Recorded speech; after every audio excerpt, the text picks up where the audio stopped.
여러분 혹시 상상해 보셨어요? 인공지능이 저 멀리 타지키스탄 한복판에서 수천 년 된 언어의 벽을 허물고 있다면 어떨까요? 지금부터 AI가 어떻게 가장 예상치 못한 곳에서 놀라운 변화를 만들어내는지 그 흥미진진한 이야기를 한번 따라가 보겠습니다. 자, 여러분이라면 어떠세요? 아주 오래되고 또 복잡한 개념을 번역해야 한다면요. 특히 그 개념이 한 공동체의 신념, 그 가장 중심에 있는 거라면 말이죠. 근데 문제가 있어요. 만약 그 핵심 내용이 담긴 텍스트가 내가 전혀 읽을 수 없는 글자로 딱 잠겨 있다면 어떨까요? 이게 바로 오늘 이야기의 주인공인 타지키스탄의 한 선교사가 마주했던 정말 거대한 장벽이었습니다. 네, 오늘의 무대는 바로 타지키스탄입니다. 이곳에서 키릴 문자에 익숙한 한 선교사가 정말 거대한 언어 퍼즐에 직면하게 돼요. 뿌리는 같은 페르시아어인데 전혀 다른 문자로 쓰여진 아주 중요한 종교 문헌을 어떻게든 해독해야만 했던 거죠. 자, 이 표를 보시면 딱 감이 오실 텐데요. 이란어, 다리어, 타지거. 이 세 언어는 모두 페르시아어에서 나왔어요. 그런데 결정적인 차이가 있었습니다. 바로 문자죠. 이란어랑 다리어는 아랍 문자를 쓰는데 타지거는 옛날에 러시아 영향을 받아서 키릴 문자를 쓴단 말이죠. 그러니까 타지거는 술술 읽어도 아랍 문자를 모르면 이란어 성경은 그냥 뭐랄까 그림이나 암호처럼 보일 뿐이었던 겁니다. 바로 이 막막한 지점에서 정말 놀랍게도 인공지능이 해결사로 등판합니다. AI가 이 꽉 잠긴 언어의 자물쇠를 어떻게 풀었는지 한번 보시죠. 지금 화면에 보이시는 이 글자들, 이게 바로 아랍 문자로 쓰인 이란어 성경의 요한복음 1장 1절입니다. 타지거를 아는 선교사님 눈에는 이게 글자로 보였을까요? 아니죠. 전혀 읽을 수가 없었던 거죠.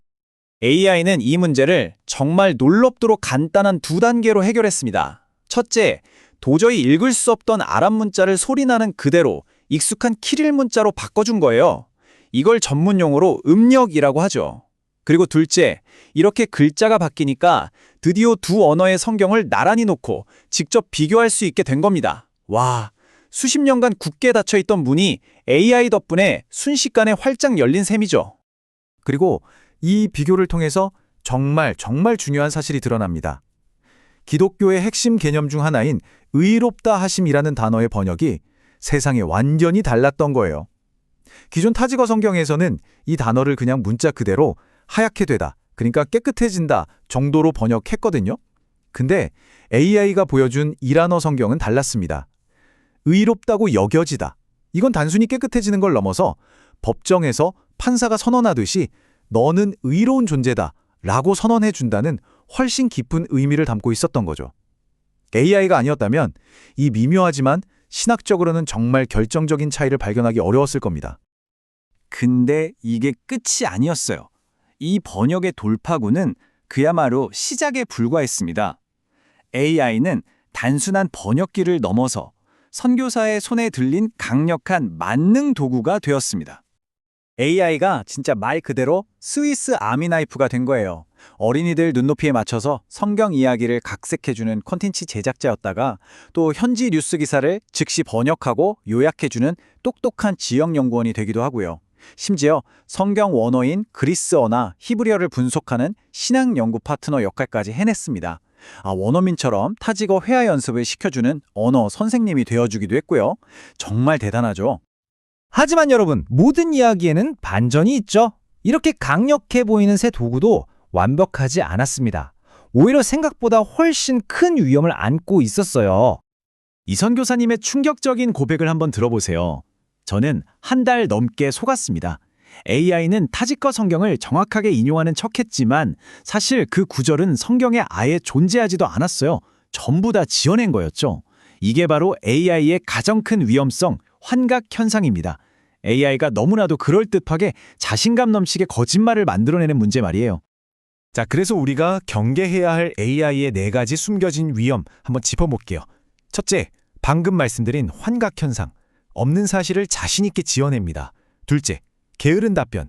복잡한 질문을 하면 그냥 애매하고 두루뭉술한 답을 내놔요. 셋째, 확증 편향. 이건 좀 무서운데요. 사용자가 가진 편견을 AI가 그대로 따라하면서 잘못된 믿음을 더 강하게 만들어줍니다. 마지막으로 명백한 부정확성. 그냥 틀린 정보를 진짜인 것처럼 버젓이 제시하는 거죠. 그렇다면 이 문제를 어떻게 해결해야 할까요? 답은 의외로 간단합니다. 바로 우리 인간의 지혜와 AI라는 도구의 관계를 올바르게 설정하는 데 있습니다. 핵심은 이거예요. AI가 무엇이고 무엇이 아닌지를 명확히 아는 것. AI는 강력한 도구이지 자기 의지를 가진 인격체가 아닙니다. 맹목적으로 믿고 의지할 대상이 아니라 우리가 직접 방향을 지시하고 활용해야 할 두 번째 뇌 같은 거죠. 의식이 있는 존재가 아니라 우리의 생각을 돕는 파트너, 딱 거기까지입니다. 그리고 이것만큼은 정말 꼭 기억해야 합니다. AI의 도움을 받아서 만들어낸 그 어떤 결과물에 대한 책임도 100% 바로 사용자 자신에게 있다는 사실입니다. 기계가 책임져 주지 않아요. 최종 책임은 우리에게 있는 거죠. 자, 오늘 이야기를 마무리하면서 여러분께 질문 하나 드리고 싶어요. 여러분의 삶에는 여러분의 지혜와 분별력을 끊임없이 요구하는 또 다른 강력한 도구가 혹시 있나요? 어쩌면 그게 스마트폰일 수도 있고 소셜미디어일 수도 있겠죠. 결국 이 놀라운 기술을 어떻게 지혜롭게 다룰 것인가는 우리 모두의 숙제인 것 같습니다.